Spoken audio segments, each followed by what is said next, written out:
예측하기 어렵고 감당하기 힘든 우리 아이들의 돌발 행동 앞에 주름과 질문만 늘어가는 부모님들과 함께하는 시간, 아이를 바꾸는 시간, 아바시의 진행을 맡은 엄재윤입니다. 오늘도 미국 뇌기능신경학 전문의 김지훈 원장님과 함께하는데요. 안녕하셨어요? 안녕하세요. 네, 안녕하세요. 지난주에는 우유에 대해서 얘기를 했는데 오늘은 또 어떤 이야기를 갖고 나오셨나요?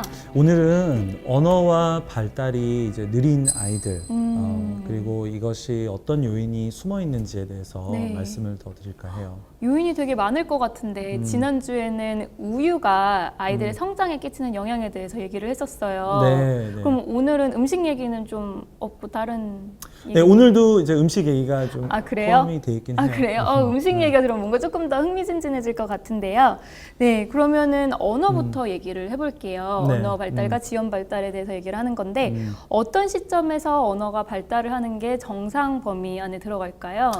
이제 아이가 한 6개월쯤 됐을 때는요, 이제 그 이름을 불렀을 때 고개를 돌리면서 쳐다본다던가. 이렇게 누구야 하면은 이렇게. 네. 네. 그리고 이제 한 12개월쯤 됐을 때는 이제 아빠 엄마 정도 얘기를 하고 아빠, 또 엄마? 24개월쯤 되면은 이제 눈, 코, 입 정도를 갖다가 이제 지적을 할 수 있고요. 네. 또 한 36개월쯤 됐을 때는 어느 정도 의사소통이 되면서 이제 좀 어떤 뭘 시켰을 때 네. 아이가 한다거나 네. 이제 그런 수준이 돼야죠. 저희 조카가 지금 20개월, 21개월인데 가장 좋아하는 단어가 아빠랑 이랑 팔, 손 뭐 이렇게 하는 거예요. 그럼 좀 네. 저희 조카 천재인가요? 20개월인데 많이 빠른데? 천재인 것 같습니다. 그래요?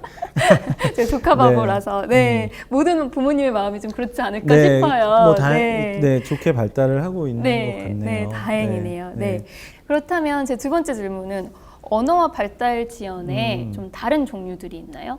종류들이 여러 개가 있나요? 네, 이게 이제 그 한 세 가지 종류로도 볼 수 있어요. 이제 하나는 학습적인 언어와 이제 그런 문제들. 네. 또 이런 경우에는 아이들이 이제 말은 잘 하는데 그 단지 이제 뭐 단어가 좀 부족한다던가 좀 의사소통을 나누고 할 때 좀 대화가 이어지지 않고 좀 이제 엄마가 이제 뭐 얘기를 하는 내용을 갖다가 아이가 잘 이제 습득을 못 한다던가 이제 그런 경우가 있고요. 네.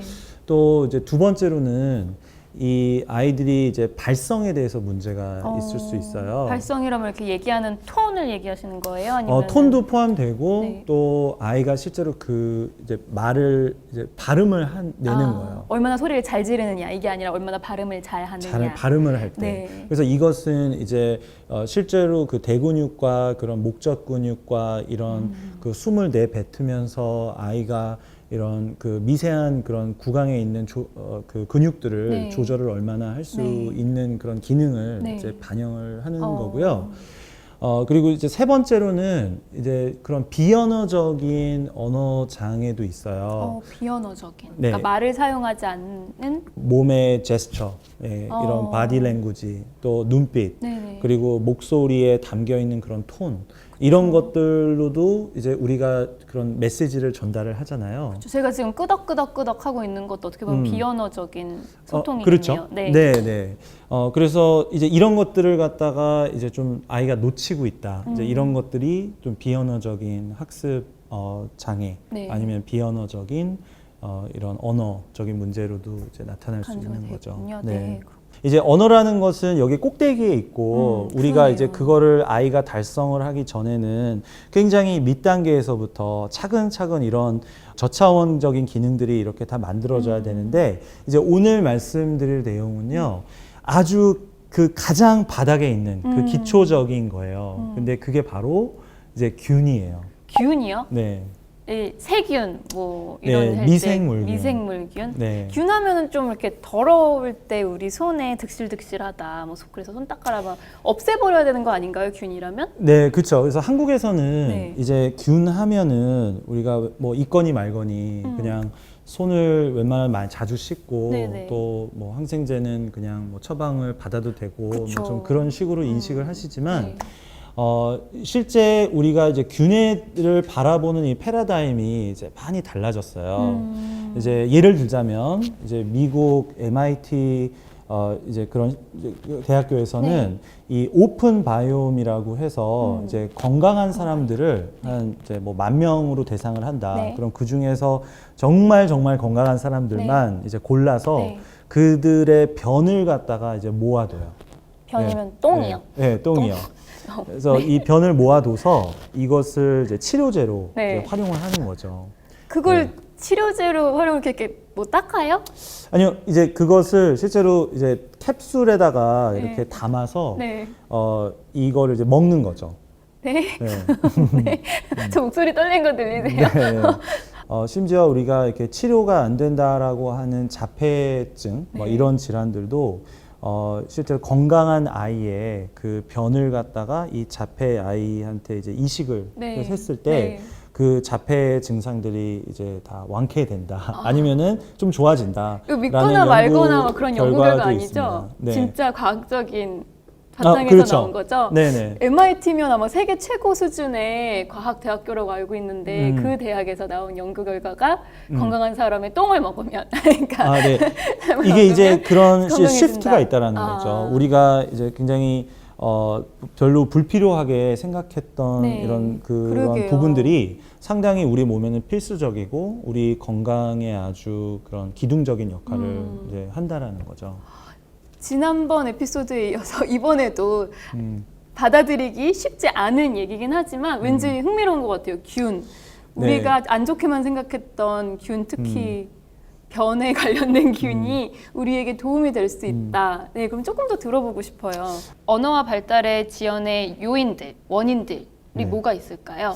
네, 일단 첫째는 이제 제왕절개. 이것도 생각지 못했던 건데, 네. 네.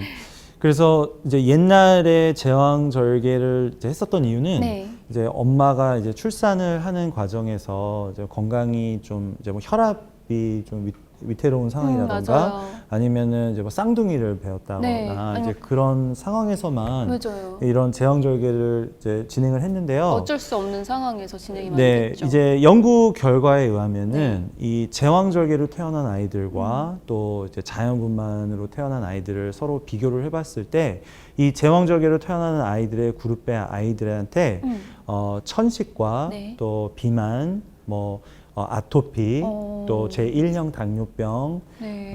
심지어 이런 자폐 스펙트럼, 네. 네, 이런 질환들이 네.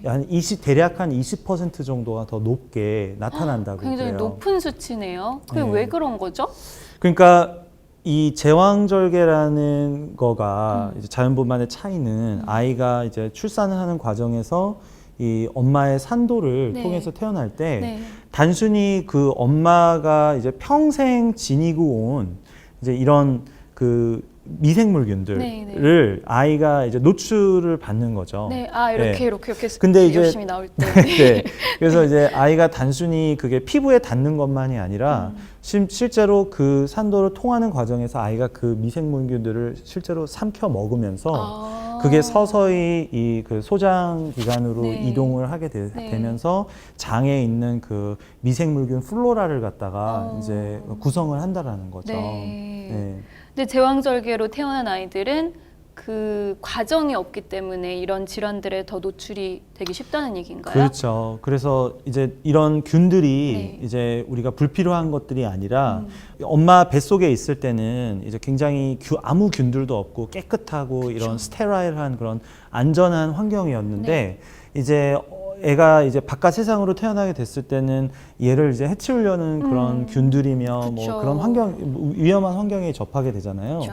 그래서 이제 엄마가 마치 이제 너가 이런 세상을 접할 테니 이제 이런 내가 이제 평생 같이 지내고 온 균들을 갖다가 이렇게 하나에 물려주는 그런 세레모니라고도 이제 볼 수가 있어요.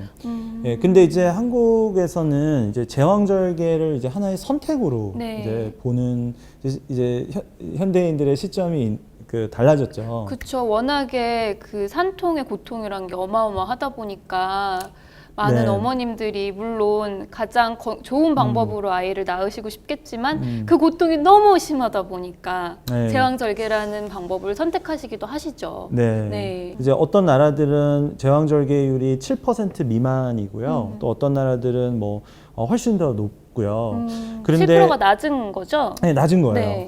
그런데 뭐 우리나라 낮으면서도 네. 어떤 나라들은 이 제왕절개를 늘리려고 하고 있고 또 어떤 나라들은 줄이려고 하고 있어요. 그럼 우리나라는 어디에 서 있죠? 네, 그래서 WHO 기관에서는 이 제왕절개율 퍼센테이지를 이제 권장을 하는 네. 퍼센테이지가 이제 5%에서 한 15% 정도가 되는데요. 대한민국은 상당히 높아요. 몇 이게 프로? 35%에서 한 40% 정도 달성을 하고 있어요. 굉장히 높네요. 상당히 높죠. 네, 그러면 한 3명 중에 하나의 꼴로 제왕절개를 그렇죠. 그러면 우리 균에 대해서 계속 얘기를 해보고 있는데 두 번째 네, 두 번째는 이제 모유를 섭취가 줄어들고 있다는 거예요. 모유가 네, 줄어들었다. 그래서 이제 우리가 이제 어느 시점에서부터 이제 모유와 분유가 이제 동일한 그런 영양 성분이다라고 이제 보게 됐는데요. 그렇죠. 이 모유만큼 이제 우리가 아이들한테 완벽한 푸드가 이제 없다라고 해요. 이제 한 600가지 이상의 네. 그런 미생물균들을 네. 또 지니고 있고요. 네. 그래서 이것 또한 이제 엄마가 이제 아이들의 장에 있는 환경을 갖다가 안전하게 이제 만들어주는 그런 균들을 이제 물려주는 이제 600가지나. 과정이고요. 네. 또 두 번째로는 그런 균들이 성장을 잘 할 수 있게끔 그 균들의 먹거리인 그 이제 설탕, 슈거 이제 올리고사카라이드라는 이런 성분을 올리고당? 네, 올리고당 그런 성분을 가지고 있고요. 아 그렇구나. 그리고 또 이 그런 안 좋은 균들이 성장을 하지 못하게 하는 네. 예, 그런 장에 안전한 또한 환경을 만들어주는 이 락토페린이라는 성분도 있고요. 또 이 장의 벽을 갖다가 이제 코우팅을 해주고 이제 보호막을 갖다가 네. 역할을 해주는 그런 콜로스트롬이라는 또한 성분도 이제 들어있죠. 모유가 정말 완벽한 아이에게는 정말 완벽한 음식이겠네요. 네. 그럼 분유는 그걸 대체하지 못한다는 거죠. 아 그렇죠. 분유 안엔 균이 있나요? 분유 안에는 균이 없죠. 분유 안엔 균이 없습니다. 네.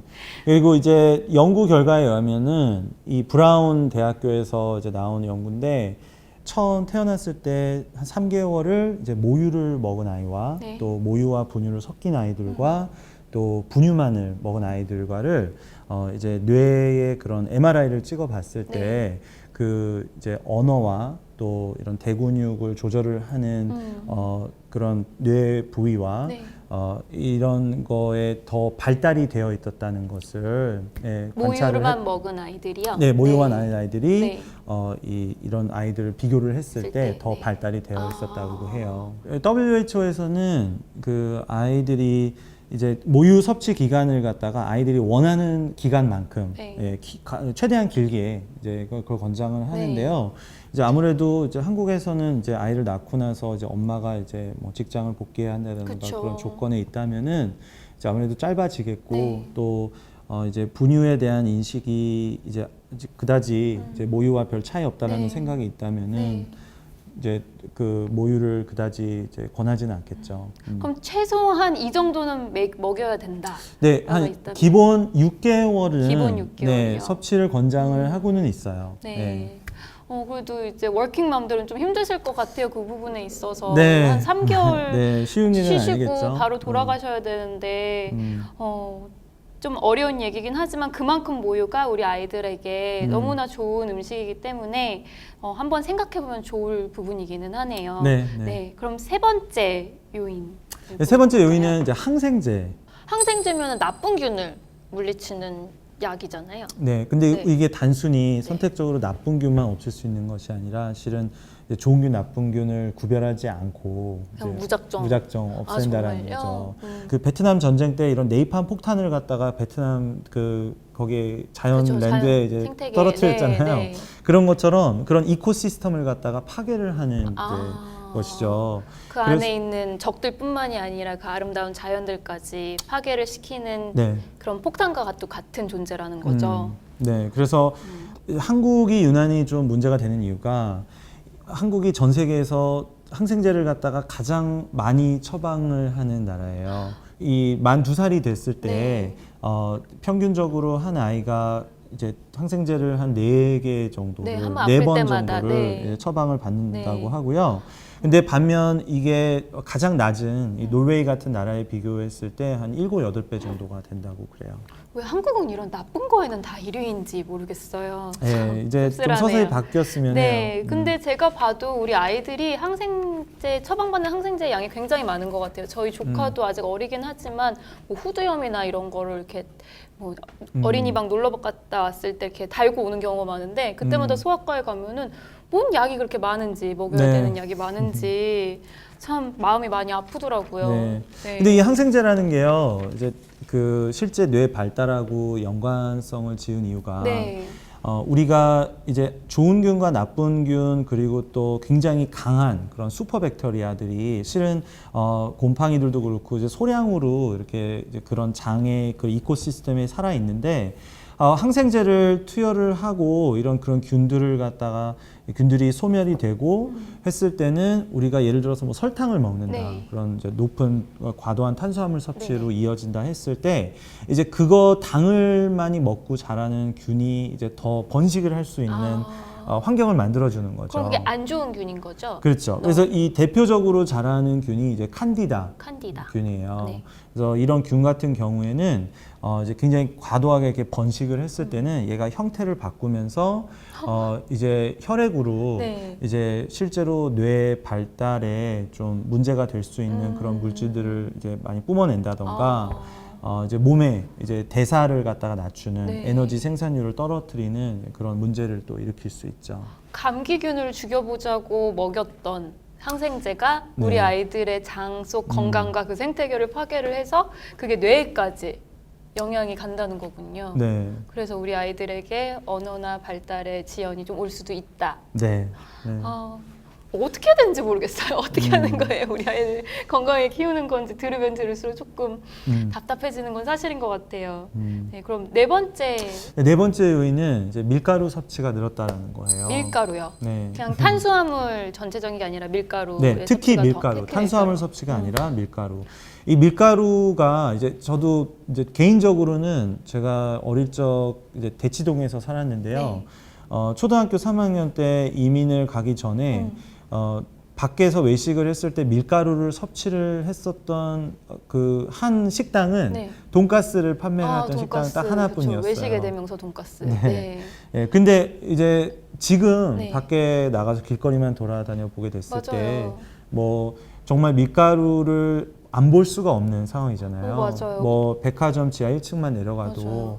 뭐 볶음밥을 제외한 그런 거의 모든 음식들이 다 밀가루로 이제 만들어져 있고요. 그쵸. 국수, 뭐 면류라든지 네. 뭐 이런 것도 다 밀가루고 음. 또 너무 우리 한국 분들이 손재주가 좋으셔갖고 빵들도 어쩜 그렇게 맛있게 만드시는지. 그쵸. 네, 빵들이 네. 굉장히 많아졌어요. 네. 네. 이게 이제 밀가루가 문제가 되는 것은 단순히 영양이 부족하다라는 것만이 아니라 그 밀가루 자체가 장을 갖다가 이제 헐게 만드는 성향을 가지고 있어요. 그래요? 예, 이게 뭐냐면은 이제 2000년도에 그 알리시오 파사라는 이제 그 이제 과학자가 네. 이제 밝혀낸 건데요. 이제 장벽은 이제 세포들이 이렇게 서로 이제 움켜쥐고 있는 세포 사이사이가 이제 벌어지지 않게끔 이게 움켜쥐고 있는 단백질들이 있어요. 네. 그런데 밀가루는 네. 이제 유일하게 이런 단백질들을 갖다가 이렇게 이렇게 무너뜨리는 이렇게 약간 해체를 예, 시키나요? 벌리게 벌리게 하는 하는? 예, 그런 효능을 가지고 있어요. 요망하네요. 그래서 이 결국에는 이 장은 이제 그 장 안에 있는 음식물들과 네. 그런 것들을 이제 혈액에 들어있는 것과 이제 그 분리 작업을 해줘야 되잖아요. 네네. 안전한 것들만 이제 네. 우리 몸속에 들어와 주게끔. 네. 그런데 이런 것들이 이렇게 문이 열리고 이제 헐어버렸을 때는 장 안에 이제 분해되지 않고 또 이런 안 좋은 그런 균들이라던가 그런 유해 물질들이 이 혈액으로 이제 들어올 수가 있는 거죠. 아까 똥 얘기에 더불어도 뭔가 좀 되게 더러워요. 그럼 네. 그런 안 좋은 것들이 우리의 혈액 안으로 들어간다는 얘기죠? 그렇죠. 네. 그래서 이거를 이제 세는장 증후군이라고 해요. 그래서 세는장 증후군이 이제 임시적이만이라도 있다 하더라도 우리 몸에서는 그런 물질들을 쌓기 위해서 이런 염증 반응을 일으키고 그렇죠. 또 이제 그런 것들이 또 이제 비염으로도 이어질 수도 있고 또 아토피던 이런 2차적인 그런 뭐 그 갑상선 질환이던 이제 우리 몸에서는 아주 다양한 면역 반응을 갖다가 또 2차적으로 나타날 수 있다라는 거죠.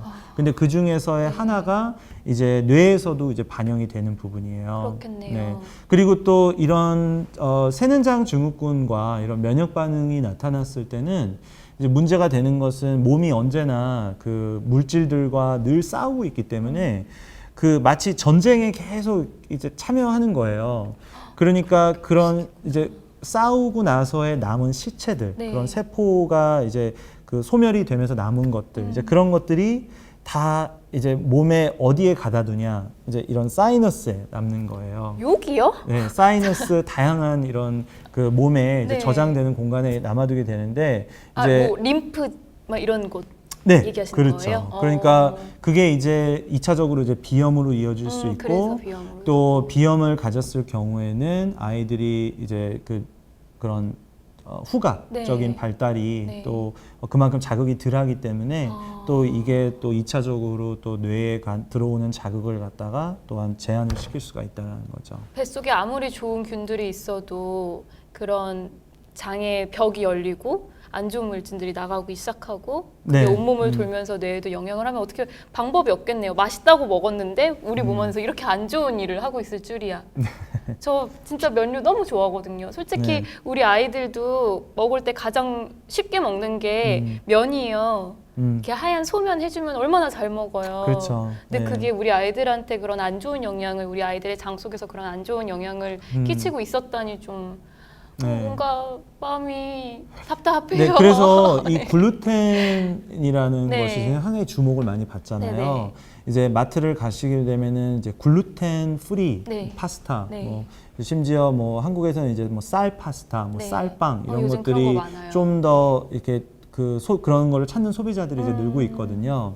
근데 이 글루텐이 이제 문제가 이제 되는 이유가 그 실제 글루텐은 말 그대로 글루텐이에요. 네. 글루처럼 딱풀 이렇게 딱 예, 붙는 정말 그 찐득찐득한 그 이제 탱탱한 그런 텍스처를 주는 이 그 단백질이거든요. 그 쫄깃쫄깃한 네. 맛을 말씀하시는 거죠? 네. 예, 그리고 이제 이런 것들이 문제가 되는 게 잘 분해가 안 돼요. 장에서는. 그리고 이런 그 유일하게 그런 장벽을 갖다 이제 오픈을 이제 할 수 있는 그런 효능을 갖고 있고요. 그렇군요. 밀가루가 그냥 가루인 줄 알았는데 무서운 아이였어요.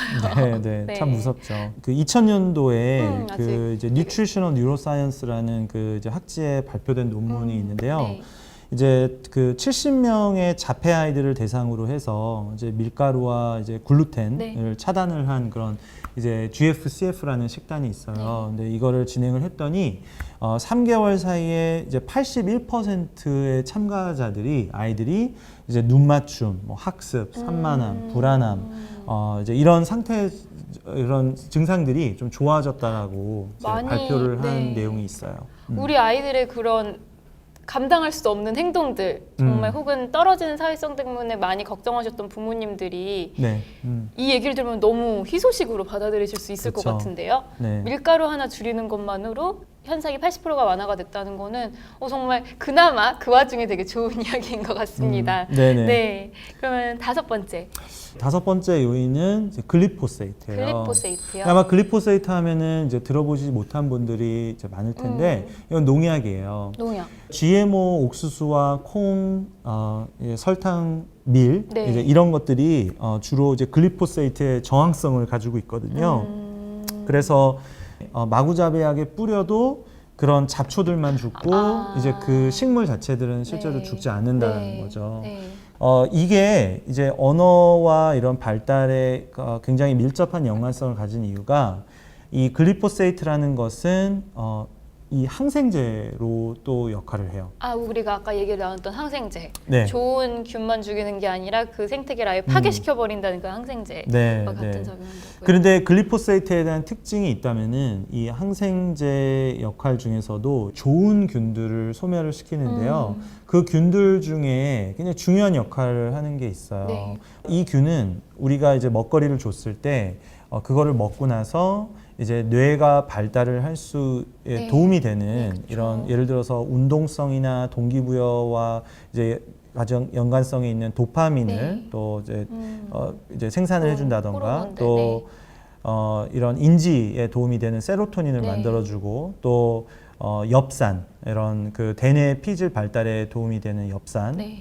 하고 또 기억력에 도움이 되는 비타민 B12라던가 이런 것들을 갖다가 이제 생산을 해주는 거예요. 네. 그러니까 먹고 대신 우리가 쓸 수 있는 걸 되돌려주고. 네. 근데 그런 균들이 이제 파괴가 된다 다 죽어버렸으니까. 했을 때는 네. 이제 2차적으로 뇌의 발달은 이제 더 문제가 나타날 수가 있는 거죠. 그렇겠네요. 큰일이네요. 근데 이 글리포세이트를 농약이라고 하셨는데 그냥 잘 닦아서 먹으면 되는 거 아니에요? 이게 아닌가요? 안타깝게도 네. 그 글리포세이트와 같이 이제 함유되고 있는 이제 성분들이 네. 그 농약이 실제로 그 세포 안쪽으로 스며들게끔 네. 하는 효과를 가지고 있어요. 아. 그래서 이게 실제로 씻었을 때도 글리포세이트가 이제 벗겨지지도 않고 이게 가열하거나 얼리거나 뭐 발효를 한다거나 그랬을 때도 그렇게 변하지는 않습니다. 무서운 아이네요. 네, 글리포세이트가 이제 주목을 많이 이제 받는 네. 그 성분이고요. 네. 그리고 또 이게 2015년도에는 심지어 이제 IARC라는 그 이제 암을 갖다가 이제 기준을 전 세계에서 설립해주는 그런 WHO와 연관된 기관에서는 이것이 이제 발암 물질이다라고 심지어 선언을 이제 하게 됐죠. 그럼 우리가 먹는 음식, 우리 아이들에게 주어지는 음식 안에 그렇게 글리포세이트가 스며들어 있고 닦아내는 방법도 없다고 하시는데 그럼 우리 아이들에게 글리포세이트를 주지 않는 방법은 없나요? 유기농 소비자가 되는 거죠. 유기농. 네, 네. 농약을 최소한 줄인 그런 환경에서 자란 채소나 그런 거를 많이 섭취를 하는 방법이겠죠. 네, 굉장히 흥미로운 이야기인데 이거에 대해서 조금 더 다음번에 커버를 해주시면 네, 좋을 물론 것 같아요. 이 글리포세이트는 네. 너무 중요한 토픽이기 네. 때문에서요. 이제 아바시에서는 이거에 대해서 더욱더 깊이 이제 커버를 할 예정입니다. 네, 그럼 너무 좋을 것 같아요. 익숙하지 않다고 해서 우리가 외면하면 안 되는 부분인 것 같거든요. 그렇죠. 네, 알겠습니다. 그럼 결국 오늘 지금 6가지 이야기를 해봤는데요. 결국은 우리 장 안에 균이 죽었느냐 살았느냐에 의해서 우리 네. 아이의 언어와 발달 과정이 지연이 올 수도 있고 혹은 건강하게 될 수도 있다라고 얘기를 해주신 것 같아요. 균이 그렇게 중요한 존재인지 약간 뭐 유산균 뭐 요즘 막 무슨 유산균 해갖고 되게 많은 얘기는 들었지만 그 균이 이렇게까지 우리 몸에 영향을 끼치는지는 좀 잘 몰랐어요. 그냥 소화 잘 시키고 그쵸. 뱃속에 가스 없애고 뭐 약간 네. 이런 정도만 알았지. 실제로 이제는 이런 질문들을 하게 돼요. 네. 과연 나는 누구인가? 알고 봤더니 그러니까, 네. 이 내 몸에 세포가 하나가 있다면은 네. 그거의 10배가 더 균들이 더 많아요. 어. 네. 그러니까 나를 조절을 하는 게 네. 실제 내가 아니라 나의 어떤 균이 있느냐에 따라서 나의 행동과 과정 이런 생각들이 달라질 네. 수도 있다라고도까지 얘기를 하고요. 균덩어리. 네, 그렇죠. 되네요. 네, 그러니까 마치 이렇게도 보시는 분들이 있더라고요. 이제 나는 피아노고 네. 실제로 피아노 플레이어는 이제 균들이다. 우리를 조정하고 있는 네. 것들은 균이다. 네. 그러면 그럴수록 좋은 균이 우리 몸에 많을수록 우리는 좀 더 훌륭한 소리를 네. 내는. 그렇죠. 되게 유치하네요. 네, 그러니까 우리가 이제 우리가 균들을 갖다가 잘 이해를 해야 되고요. 무엇보다 되게 필요가 있는 것 리스펙트를 같아요. 해줘야 돼요. 네, 리스펙트. 그러니까 리스펙트라는 것은 함부로 항생제를 먹지 않고 네. 그리고 우리가 먹는 음식들이 이런 글리포세이트며 이제 그 균을 갖다가 해치우지 않는 네. 그리고 또 심지어 이렇게 과도한 탄수화물을 섭취했을 때는 그런 것만 먹고 자라는 균들이 또 번식을 한다라는 네. 거죠. 그래서 이제 다음번에도 이제 더 깊이 커버가 될 예정인데요. 네. 그 균들이 어떤 좋은 균들을 먹어야 걔네들이 번식을 하는지 무엇을 먹어야 그런 균들이 자라는지에 대해서 네. 예, 더 말씀을 드릴까 네, 합니다. 얘기해 주시면 너무 좋을 것 같고 네, 오늘 균에 대해서 또 얘기를 나눠봤는데요. 오늘 여러 가지 얘기를 나누면서 아직까지도 교수님께서 원장님께서 하실 얘기가 굉장히 많다는 거를 또 한번 느꼈어요.